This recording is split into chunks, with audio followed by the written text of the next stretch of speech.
할렐루야.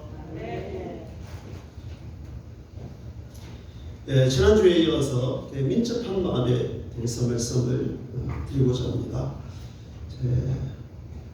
2021년 우리 교회 세 가지 목표가 있는데, 첫째는 어떤 마음입니까? 감사의 마음. 두 번째는 겸손한 마음. 또 세 번째는 민첩한 마음. 세 가지 목표에 대하여 연이어서 제가 이렇게 말씀을 드리게 되었습니다. 오늘의 10절 말씀을 보면은 다니엘이 이 조서에 왕의 도장이 찍힌 것을 알고도 자기 집에 돌아가서는 입방에 올라가 예루살렘으로 향한 창문을 열고 전에 하던 대로 하루 3번씩 무릎을 꿇고 기도하며 그의 하나님께 못하였더라 감사하였더라 이렇게 말씀하고 있습니다. 자, 이렇게 이 조서가 어떤 조서입니까? 이 조서는 이제 이 다니엘을 시기하고 또 모함하는 다른 두 사람의 총리와 120명의 방백들, 그 외의 지사들, 판관들 다 논의하고 언론을 해서 다리오 왕을 찾아와가지고 지금부터 30일 동안 누구든지 왕 외에 어떤 신에게나 사람에게 무엇을 구하면 기도를 하면은 사자굴에 던져 넣기로 한 그 내용입니다. 그러니까 지금까지 다니엘이 하루에 3번씩 예루살렘을 향하여 창을 열고 기도하는 삶을 그야말로 오랜 세월 동안 10대 때 이 바벨로니아의 포로로 잡혀가서 지금 나이가 전체적인 그 역사를 볼 때에 한 80대라고 보거든요. 80대. 70년의 세월이 지난 것입니다. 지금까지 해왔던 대로 하나님께 하루에 3번씩 규칙적으로 일상적으로 항상 기도를 해왔던 다니엘입니다.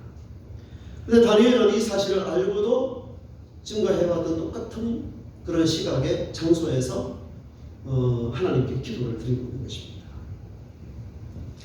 자, 다니엘은 그야말로 이제 어떠한 사람이었습니까? 그 마음이 민첩해서 모든 방백들 위에 뛰어난 그런 사람이었어요. 그러게 된 다니엘의 비결이 어디 있느냐면은 다니엘은 어떤 사람이었느냐면은 기도하는 기도의 사람이었다는 거예요. 어떤 사람이었다고요? 기도의 사람이었다는 것입니다. 그런데 이제 다니엘이 하루에 3번씩 기도를 했다 하는 것은 아마 우리가 지금까지 교회 생활을 하면서 여러 번 들었던 말씀인데, 그러나 오늘 10절 말씀을 보면은 하루 3번씩 무릎을 꿇고 기도하며 그의 하나님께 못하였더라 이렇게 말씀하고 있습니까? 감사하였더라 이렇게 말씀하고 있어요. 그러니까 다니엘의 기도는 하나님께 간구하는 기도인 동시에 먼저 하나님 앞에 못하는 기도였습니까? 감사하는 기도였다는 거예요. 우리나라 사람들은 기도할 때 되게 이제 어떤 말이 많으냐면 하나님께 주세요, 달라는 기도가 많은데, 그러나 본래 우리의 기도는 먼저 하나님께 무엇을 드리는 기도냐면은 감사를 드리는 기도인 것입니다. 마음에 생각하면서 하나님 앞에 감사의 것들을 생각하면서 하나님 앞에 이제 감사, 영광을 돌려드려야 한다는 것입니다. 그래서 이제 오늘 제가 말씀을 이 민첩한 마음에 대해서 말씀을 드리면서 그동안 제가 이제 3번에 걸쳐서 감사의 마음, 겸손한 마음, 민첩한 마음 이 3가지를 다니엘의 그 경륜을 통해서 한번 정리를 해보는 측면도 있습니다. 자, 예수님의 그 오병이어의 기적을 여러분 잘 아실 거예요. 근데 오병이어의 기적을 행하시면서 예수님이 먼저 하신 것이 있는데요. 요한복음 6장 11절에 보면은 떡을 가져 축사하신 후에 떡을 떼어서 제자들을 통해 가지고 5,000명이나 되는 사람들에게 이렇게 나누어 줬거든요. 근데 이 축사했다는 말이 무슨 말이냐면은 하나님께 감사 기도를 드렸다는 것이에요. 하나님께 어떤 기도를 드렸다는 것입니까? 감사 기도를 드렸다는 거예요. 그래서 우리도 음식을 먹을 때 하나님 앞에 어떤 기도를 드립니까? 감사 기도를 드리는 거죠. 감사 기도. 할렐루야. 그래서 바울은 디모데전서 우리가 보았던 말씀 4장 4절에서 5절 보면 하나님이 지으신 모든 것이 선함에 감사함으로 받으면 버릴 것이 없나니 하나님의 말씀과 기도로 거룩하여지니라. 할렐루야. 감사함으로 받는다는 것은 고마운 마음으로 받는다는 것이고 기쁘게 받아들인다는 것이고 소중하게 받아들인다는 것입니다. 자, 우리는 하나님의 성령으로 말미암아 예수님을 주로 고백하고 하나님의 영이 내 안에 내주하고 계시는데 하나님의 영이 내 안에 내주하고 있는 사람들은 항상 성령의 감동, 감화로 감사하는 삶을 사는 사람들입니다. 할렐루야. 자, 하나님의 성령으로 말미암아 그 성령이 내 안에 어떻게 하신다고요? 따라 하시랍니까? 감동, 감화. 감동, 감화를 통해서 우리의 삶이 어떤 삶을 산다는 거예요? 감사하는 삶을 산다는 것입니다.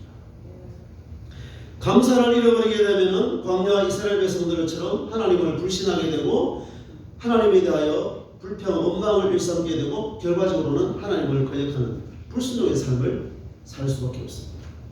그리고 이렇게 우리가 하나님을 불신하고 원망하는 그 마음과 말은 다른 사람들에게도 전염성이 있어서 같이 가까이 있는 사람들도 동일하게 하나님을 원망하게 하는 그런 어떤 성질이 있다는 것을 우리가 알아야 됩니다. 자, 감사하는 마음을 잃어버리면 자기의 인생에 대해서 비관하게 되고 끊임없이 다른 사람들과 비교하게 되고 또 조그만 문제만 있더라도 남을 판단하고 비난하는 그러한 일들을 할 수가 있습니다. 감사하는 마음을 가진 사람은 항상 하나님께 기도하게 되고 감사하는 사람의 마음은 그 마음에 하늘의 평안이 있습니다. 감사하는 마음을 가진 사람은 그 말이 예쁜 말이 나오게 되어 있습니다. 할렐루야. 감사하는 마음을 갖게 되면 손과 발이 부지런하게 됩니다. 그 감사라는 것은 반드시 그 감사가 표현되어지기 때문에 그렇다는 것입니다. 아무리 어려운 인생을 살아가는 우리가 할지라도 항상 하늘을 향하여 감사의 마음을 놓치지 않는 우리 해운대 미래교회 모든 성도들이 되기를 주의 이름으로 축원합니다. 행복이 멀리 있는 것이 아니고요. 내 마음에 감사하는 마음이 있고 자족하는 마음이 있으면 거기에 가치가 있고 의미가 있고 행복이 있고 기쁨이 있는 줄로 믿습니다. 여러분 감사하는 마음을 놓치게 되면요. 어떤 사람은 9가지가 감사한 것인데요. 한 가지 힘들고 어렵고 잘 안 되고 불평할 그것이 고리가 되어가지고 9가지의 그 좋은 것을 다 무가치하게 만들어버리는 사람도 많습니다. 어떤 사람은 그 인생을 살아가는데 여러 가지 고난이 있고 역경이 있고 어려움이 7, 8가지가 있는데 감사할 수 있는 게 한두 가지밖에 없어. 근데 그것만 해도 고마운 마음을 가지고 감사하는 마음을 가지고 소중하게 여기고 그러다 보니까 그 7, 8가지의 힘들고 어려운 것들이 다 묻혀지고 잊혀지고 작아지고 그렇게 해서 자기의 삶을 행복한 삶으로 만들어야 된다는 것입니다.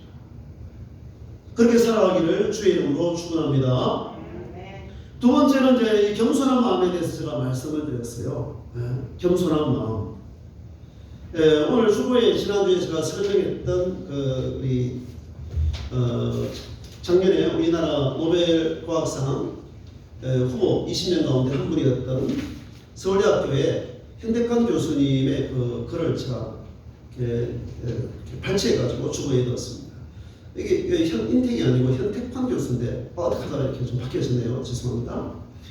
이분이 그 당시 이제 경상북도 달성군, 지금은 대구시로 편입이 됐는데 그 달성군 하여튼 시골 마을에서 태어났던 분이신데 전혀 예수를 모르고 예수님을 믿지 않았던 이분이 서울대학교를 가서 CCC라는 대학생 선교단체를 통해 가지고 예수님을 믿게 되었어요.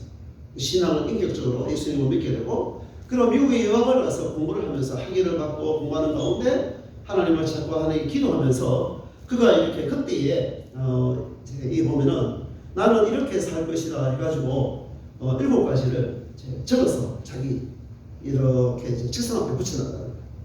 지금도 이제 이번에 서울대학교 연구실에 가면은 이 글자 그대로 적힌 것이 사진에 올라와 있는 것을 보고 제가 이렇게 주보에 넣어놨습니다. 이게 보면은 그분이 이제 이렇게 7가지가 나오는데 첫 번째가 하나님을 우선순위에 둔다. 두 번째는 항상 감사하며 기뻐하며 살도록 노력한다. 문제가 생기면 무엇부터 한다? 자, 모든 문제를 온전히 누구에게 맡긴다? 하나님께 맡긴다. 정신적 휴식과 육체적 휴식과 운동을 게을리하지 않는다. 6번째, 무엇하거나 교만하거나 자랑하지 않는다. 그리고 이제 이렇게 유명한 사람이 되어도 학교 다니면서 그냥 실실 웃으면서 다니고 그러니까 다른 사람들이 자기를 이렇게 경계하거나 또 이렇게 어려워하거나 그러지 않는다는 그런 얘기를 하시더라고요. 그 다음에 7번째는 속에 생각들을 내어놓고 말하고 속에 어리지게 두지 않는다. 이제 이런 그걸 딱 만들어가지고 자기 책상에 딱 붙여놓는데, 그로부터 세월이 30년 지났는데 지금도 자기 연구실 책상에 딱 붙여놓고 항상 초심을 갖는다 하는 그런 얘기를 제가 들었습니다. 우리에게 기감이 되는 그런 좋은 말씀이라고 저는 생각합니다. 그럼 다시 말씀드립니다. 겸손은 비겁하거나 비굴하거나 비루한 것이 아닙니다.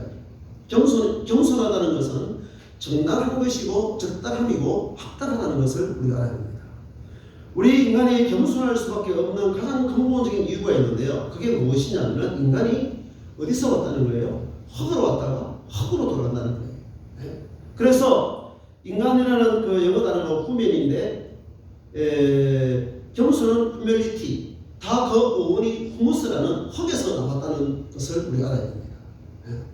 그래서 내가 흙으로 왔다가 흙으로 간다. 인간은 먼지다. 흙은 높은 곳에 있는 것이 아니라 어디에 있어요?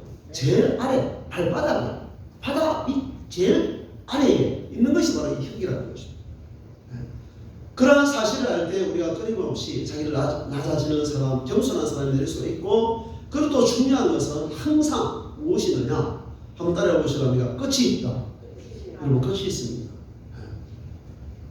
아무리 높은 자리에 올라가더라도, 산에 올라가더라도 올라가는 즉시 조금 있다가 머물다가 사람들이 어떻게 해야 되는가요? 다 내려오는 것입니다.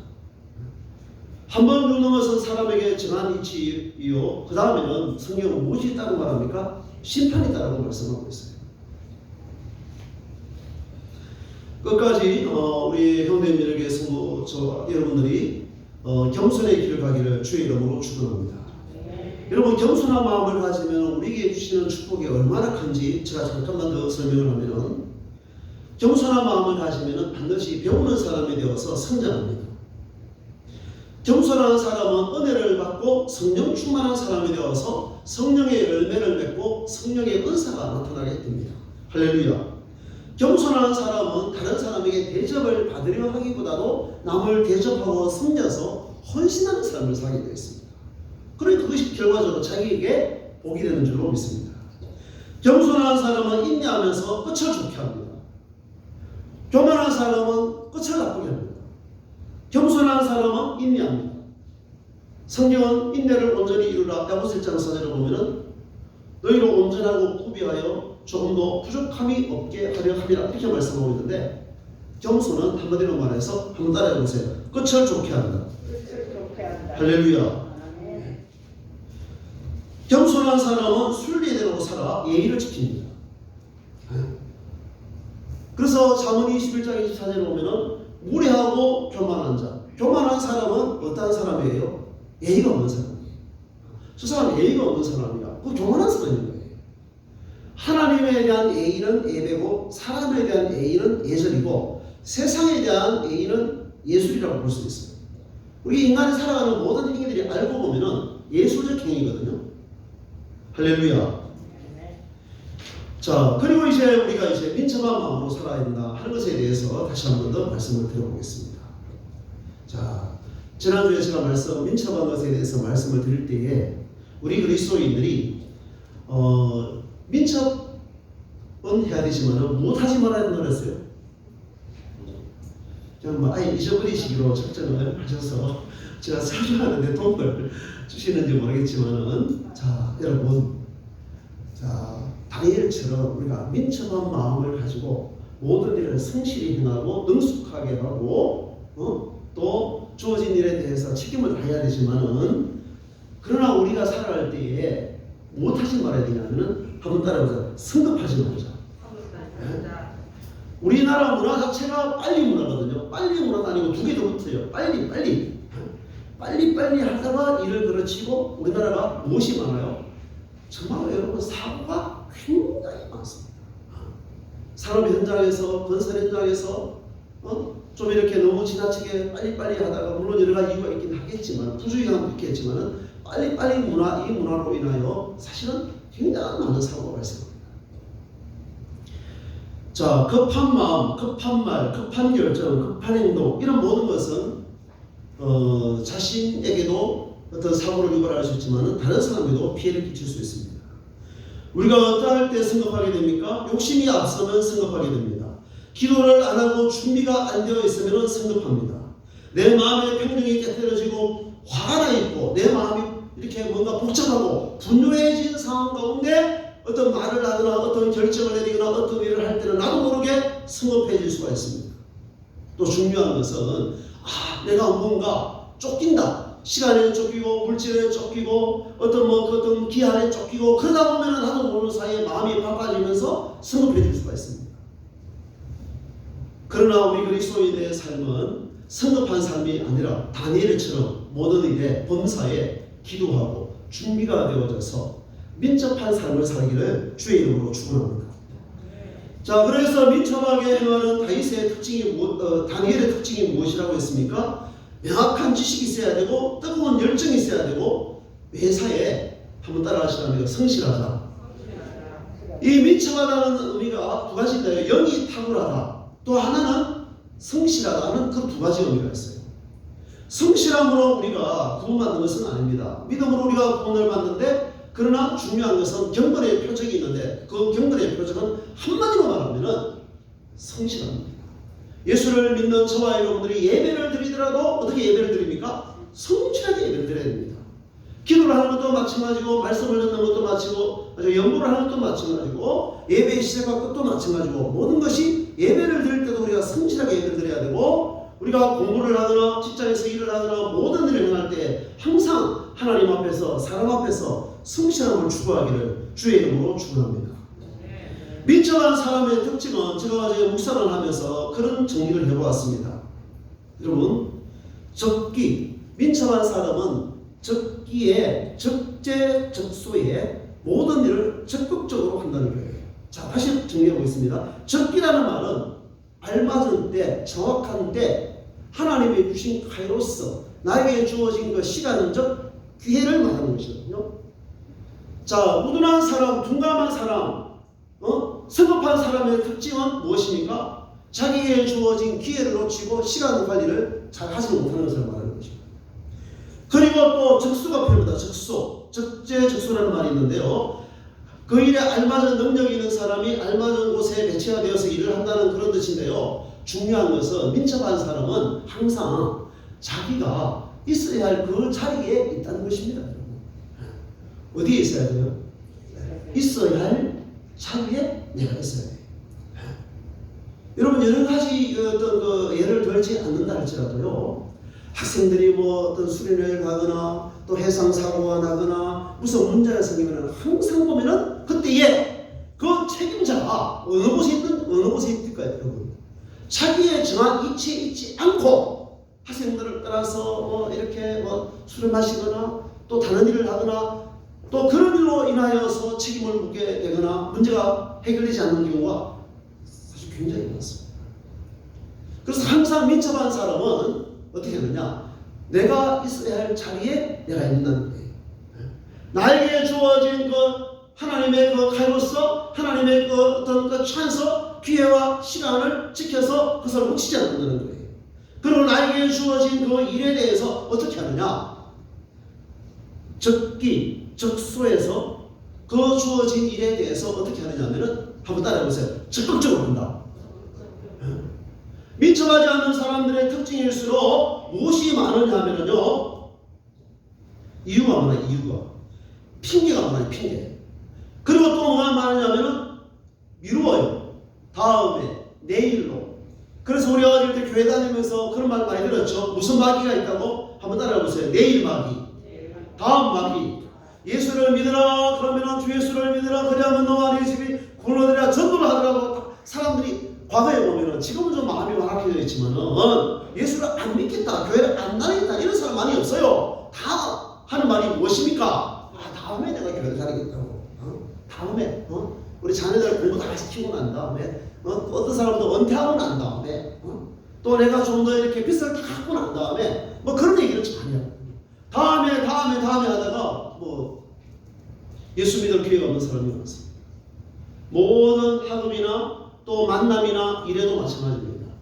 다음에 하다가 기회를 놓칩니다. 그리고 민첩하지 않은 사람일수록 무엇을 많이 하느냐면은 탓을 많이 하고 확연탓, 연장탓, 뭐 탓을 많이 하고 그 다음에 또 무엇입니까? 핑계를 많이 듭니다. 핑계. 그리고 우리나라에 오셨던 캐나다 선교사인 스코필드 선교사는 한국 사람들의 병이 한 가지가 있는데요. 그 병이 무슨 병이냐면은 한번 따라해보세요. 핑계병. 야, 핑계를 많이 든다. 무슨 일든 간에 조상 탓. 잘 되면 내 탓, 못 되면 누구 탓, 조상 탓. 그렇게 하듯이 하여튼 자기에게 주어진 그 책임을 지기보다도 끊임없이 이렇게 환경을 탓하고 또 뭐 나라를 탓하고 뭐 어떤 그 부모를 탓하고 그런 탓을 너무나 많이 하면서 자기에게 주어진 일을 성실히 하지 않는 면이 있다는 것입니다. 자, 사랑하는 교회 여러분, 모든 일을 민첩하게 하려면은 다니엘처럼 하나님께 기도하는 사람이 되어야 됩니다. 여러분, 사실 기도한다는 것은 다음 주에 제가 이어서 야곱의 기도에 대한 설교를 하려고 하는데요. 우리는 기도를 하면 하나님 앞에 하늘 토하듯이 쥐약 하고 막 기도를 해놓고 다 잊어버려. 아무 생각은 안 해. 그러나 기도한다는 것은 다른 말로 하면 염려한다는 것이 아니라 한번 따라해보세요. 생각한다.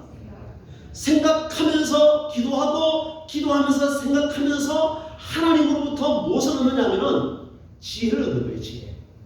지혜를 얻어서는 하나님 모든 것을 맡긴다고 내가 손발도 묶어놓고 아무것도 안 하는 것이 아니라 하나님이 주신 그 지혜를 가지고 나에게 주어진 일을 성실하게 하고 민첩하게 하고 전심전력을 다하는 것이 신앙인의 삶인 줄로 믿습니다. 민첩한 사람들은 항상 뭐합니까? 한번 따라해보세요. 깨어 준비한다.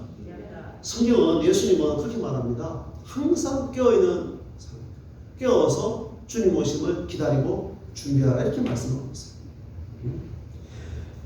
이번에 그 보면은 이제 어떤 그 오디션 프로그램인가 거기에 보면은 이재철 목사님 아들이 나와가지고 하여튼 그 1등을 한 것 같아요. 1등. 그분에 대해서는 제가 말씀 잘 안 드려도 알겠는데 그 이재철 목사님이 아들이 계신데 그 아들 4명을 키우는데 어떻게 자녀를 키우는가에 대해서 제가 어떤 이제 글을 한번 읽어보았습니다.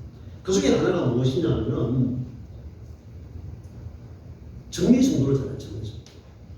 첫째는 자리, 그 다음에는 A를 잘 지킬 것, 정리정돈을 잘할 것, 그리고 성기는 잘하여라. 아들이 넷이에요. 아들. 한 사람은 또 유명한 유튜버로 나오시는 분인데 좀 아시는 분들 아십니다. 여러분, 제가 거제도 말씀드렸죠. 계산만 하지 말고 무엇을 하라? 한번 들어서 계획을 하라. 어떤 사람 평생 계산만 해. 계산만 하다가요 정작 할 것은 하지 못해요. 계산만 하지 말고 계획을 세운 다음에는 그 다음에 시간을 사용하는 것이나 재정을 사용하는 것이나 사람을 만나고 섬기는 일이나 나에게 주어지는 그 일에 대해서 그 다음에는 무엇을 세우냐면은 정리정돈을 하고 우선순위를 세워요. 우선순위. 먼저 그의 나라와 그의 언을 구하라. 그리하면 이 모든 걸 너에게 더하시리라. 우리 예수님 그렇게 말씀하셨죠. 아까 우리 그 현대칸 교수님의 글도 보면은 무엇을 우선순위에 둔다 이렇게 딱 정해놨습니까? 하나님을 우선순위에 둔다 이렇게 정해놨습니다. 우선순위. 항상 우리가 삶을 살아갈 때 있어서 우선순위를 세워야만이 선택과 집중을 할 수가 있고 하나님이 나에게 주신 그 모든 사람과 일들에 대해서 민첩한 삶을 살 수 있습니다.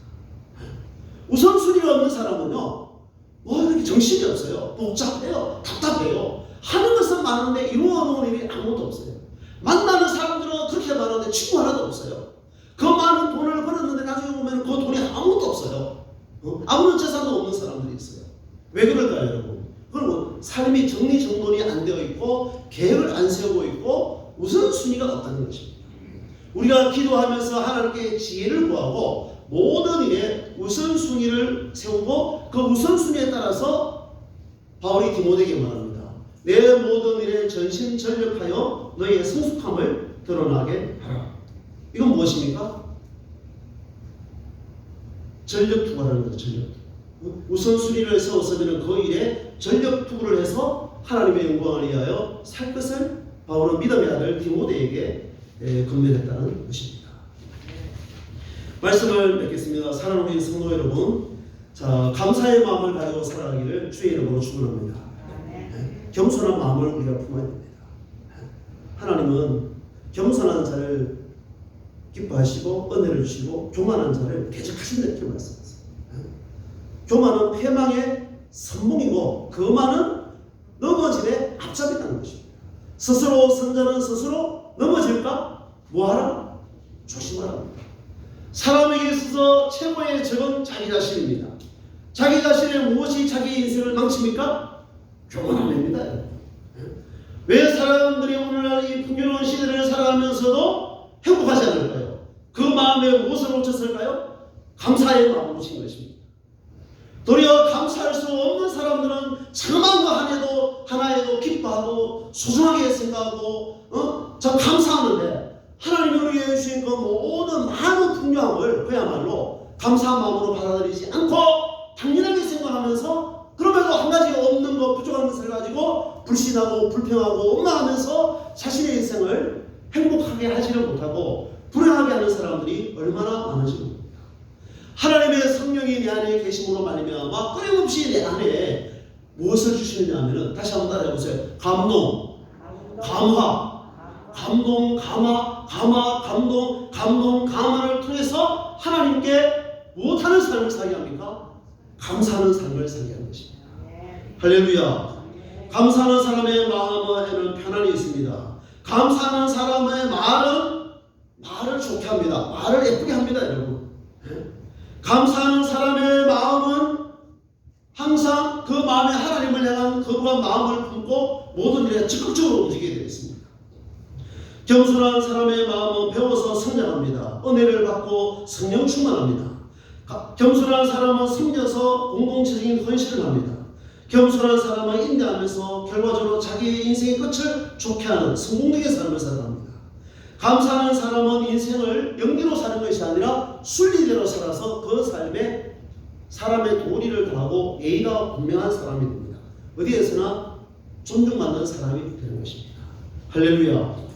자, 우리가 살아가다 보면은 뭔가 참 쫓기는 삶을 살아갑니다. 시간에 쫓기고 사람에게 쫓기고 납기에 쫓기고 경제적인 것에 쫓기고 몸이 아파가지고 이 건강에 쫓기는 인생을 살아가는데, 그러나 우리가 하나님을 먼저 그의 나라와 그의 의를 구하면서 내 인생의 주도권을 놓치지 말고 나에게 주어진 일을 성급하게 성질대로 하지 말고 성질대로 하고 성급하게 그렇게 하지 말고 민첩하게 행하는 저와 여러분 되기를 주의 이름으로 축원합니다. 욕심이 앞섰어요.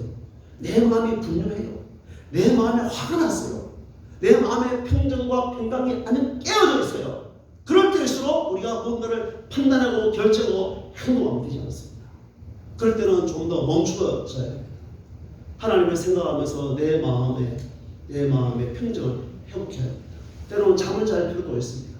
때로는 바다를 보면서 자기 마음을 좀 이렇게 평화롭게 할 수도 있습니다. 또 좋은 책을 읽을 수도 있습니다. 하나님 앞에 기도를 해야 됩니다. 그렇게 하면서 어떻든 간에 내 마음의 평강이 깨어졌을 때는 웬만하면은 한번 따라하세요. 말도 하지 말자. 할렐루야. SNS 하지 말자. 내 마음에 여러분 평정이 깨뜨렸을 때 막 문자 보내고 그것도 막 지운다 바쁘고 지우는 사이 사람들 다 봐요 요즘은요. 그거 보내면 안 돼요. SNS 하다가 망하는 사람들 너무나 많아요. 그 마음을 하나님께 드리시기를 주의 이름으로 축원합니다. 성급하게 성질대로 우리가 사는 것이 아니라 하나님의 뜻에 민감하게 반응하고 민첩하게 행동하는 저와 여러분 되기를 주의 이름으로 축원합니다. 하나님 아버지 감사합니다. 하나님 아버지 다니엘처럼 우리가 기도하는 사람이 되기를 원합니다.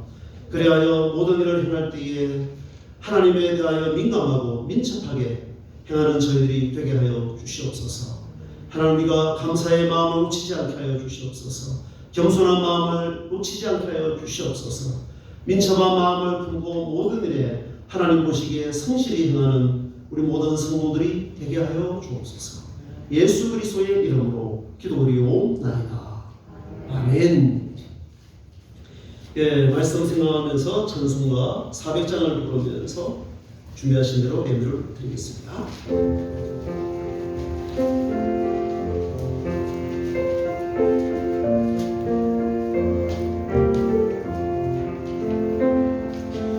험한 시험을 속에서 나를 건져주시고